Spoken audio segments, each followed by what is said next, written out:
Chicken মোমোর কি সহজ রেসিপি খুঁজছেন? যদি খুঁজে থাকেন তাহলে এই রেসিপিটা দেখে নিতে পারেন। আমি একদম সহজভাবে চিকেন মোমোটা তৈরি করে দেখাবো।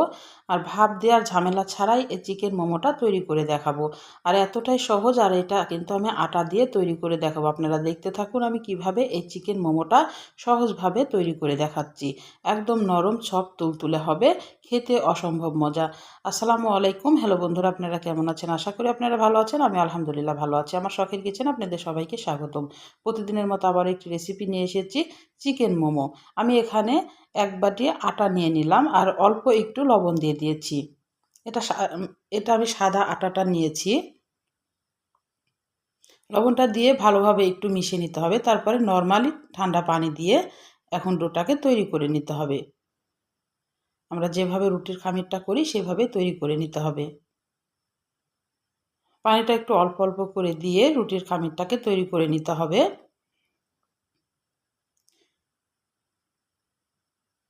একদম রুটি যেভাবে আমরা বেলি বা রুটি যেভাবে আমরা খামিরটা তৈরি করি একদম সেম কিন্তু এইভাবে। আমি এখানে কোনো তেল ইউজ করি নাই, কারণ এটা আমি আটা নিয়েছি। এটা খুব সহজেই কিন্তু বেলা হয়ে যাবে। আর আটা দিয়ে মোমো এত মজা লাগে খেতে, যদি না তৈরি করে খান তাহলে বুঝতে পারবেন না। এটা বোঝাই যায় না যে এটা আটার বা না ময়দার। খুবই মজা লাগে এই আটার মোমোটাও। আর আমি একদম সহজভাবে দেখানোর চেষ্টা করব, আপনারা দেখতে থাকুন। না হলে বুঝতে পারবেন না যে আমি কিভাবে ভাপ দেওয়ার ঝামেলা ছাড়াই মোমো তৈরি করে দেখাচ্ছি।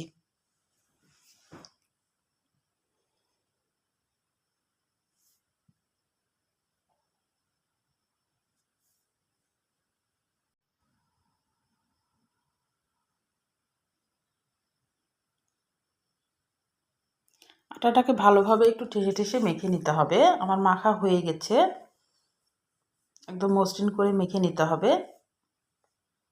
এবার আমি একটু রেস্টে রেখে দিচ্ছি। এবার পুরটা তৈরি করে নেব। আমি এখানে চিকেনটাকে আগে থেকে সিদ্ধ করে রেখেছি। সিদ্ধ করে রাখলে সহজেই কিন্তু রান্নাটা করা হয়ে যায়, আর তাড়াতাড়ি রান্নাটা হয়ে যায়। এজন্য আমি সিদ্ধটা করে নিলাম, দিয়ে একটু ছিঁড়ে নিলাম এভাবে। এবার আমি মূল রান্নায় চলে যাব, চিকেনটা রান্না করতে।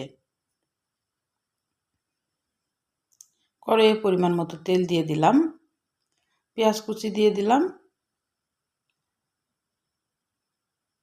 আর কাঁচামরিচ কুচি দিয়ে দিলাম। দিয়ে এবার এটাকে এখন একটু ভালোভাবে ভেজে নিব। এটা কিন্তু আমি লাল করে ফেলবো না, সাদাই থাকবে। শুধু একটু পেঁয়াজের কাঁচা গন্ধটা চলে যাওয়া পর্যন্ত অপেক্ষা করতে হবে। পেঁয়াজটা একটু নরম হয়ে আসবে। তাছাড়া এখানে লাল করা যাবে না।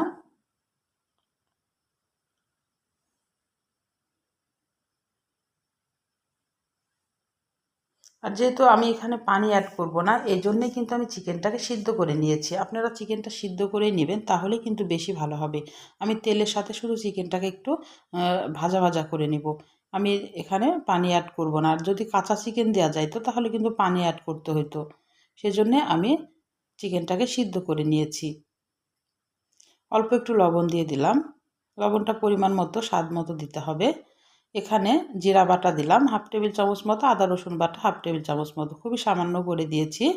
দিয়ে এখন তেলের সাথে এটা ভেজে নিতে হবে যেন কাঁচা গন্ধটা চলে যায়। তেলের সাথে ভেজে নিলেই কিন্তু কাঁচা গন্ধটা চলে যাবে।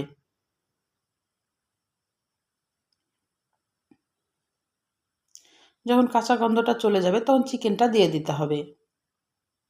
আমি ধাপে ধাপে মশলাগুলো অ্যাড করছি, আপনারা দেখতে থাকুন। এবার চিকেনটাকে ভালোভাবে মশলার সাথে এখন মিশিয়ে নিতে হবে। 1 মিনিট মতো একটু ভেজে নিতে হবে।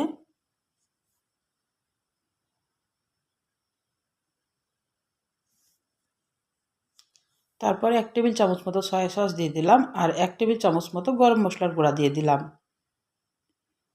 দিয়ে এবার ভালোভাবে মিশিয়ে নিতে হবে। এখানে আমি আর কোনো মশলা অ্যাড করব না।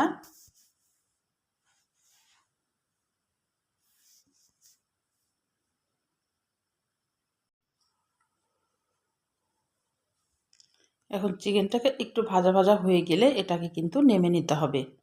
আর আমি চিকেনটা সিদ্ধ করেছিলাম, একটু লেবুর রস দিয়ে চিকেনটাকে সিদ্ধ করে নিয়েছিলাম। এই জন্য আমি এখানে লেবুর রসটা অ্যাড করলাম না। আমি এটাকে তুলে নিলাম। এবার আমি ময়দাতে চলে এলাম। এবার আটাটাকে আরেকটু ভালোভাবে হাত দিয়ে মেখে নিতে হবে। তারপর একটা রুটি বেলনা পিড়ি নিতে হবে, নিয়ে একটা বড় সাইজের লেচি কেটে রুটি বেলে নিতে হবে। আমি একদমই সহজভাবে দেখাবো, এই জন্যে কিন্তু আপনাদেরকে আমি বলেছি। একটা বড় রুটি একটা বড় আকারের রুটি তৈরি করে নিয়ে এরকম একটা গ্লাস দিয়ে বা যে কোনো খাপনি দিয়ে আপনারা এইভাবে শেপ দিয়ে আমরা যেভাবে পিঠা কাটি একদম পিঠার মতো করে কেটে নিতে হবে। আর মোমোটাও কিন্তু আমি একদম সহজ ভাঁজ দিয়ে দেখাবো, খুব কঠিন ভাঁজ না। এটা যে কেউ পারবে একবার দেখলে। যারা কোনোদিন মোমো তৈরি করেনি তারাও কিন্তু মানে এটা দেখলেই পারবে। আমি একদম সহজ ভাঁজ দিয়ে আমি মোমোটাকে তৈরি করে দেখাবো। এভাবে একে একে কিন্তু আমি সবগুলাই বেলে নিব আর গ্লাস দিয়ে এভাবে কেটে নিব।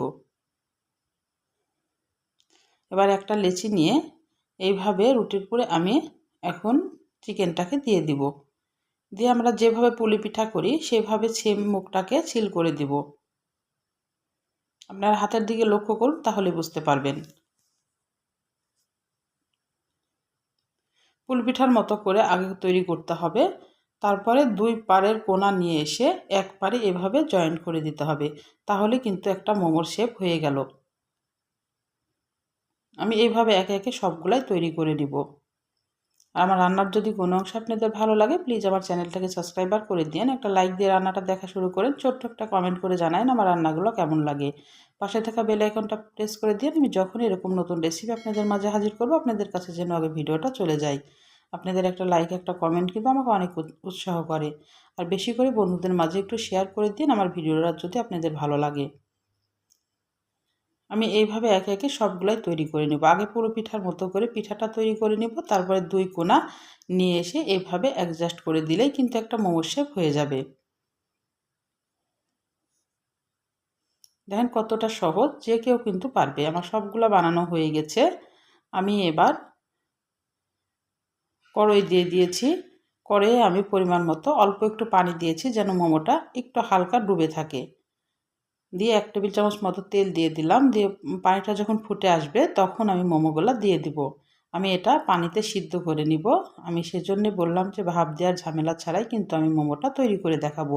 কারণ আমি পানিতে ভাপ দিয়ে আমি পানিতে সিদ্ধ করেই মোমোটাকে তৈরি করব। পানিটা যখন একদম শুকে আসবে তখন জানবেন যে মোমোটাও সিদ্ধ হয়ে গেছে। কারণ পানি কিন্তু খুব বেশি দেওয়া যাবে না। দেখে বুঝতে পারলেন যে একদম মোমোটা একটু ডুবে আছে। এরকম পর্যায়ে পানিটা দিয়ে পানিটাকে সম্পূর্ণটা যখন শুকে যাবে তখন এইভাবে তুলে নিতে হবে। আর এই মোমোটা আমি টমেটো সস দিয়ে খেয়েছি, অসম্ভব মজা লেগেছে। আপনারা যে কোনো সস দিয়ে মোমোটাকে খেতে পারেন। তাহলে আজকের মতো বিদায় নিচ্ছি। আপনারা সুস্থ থাকবেন, ভালো থাকবেন। আবার কোনো নতুন রেসিপির সাথে হাজির হবো। আল্লাহ হাফেজ।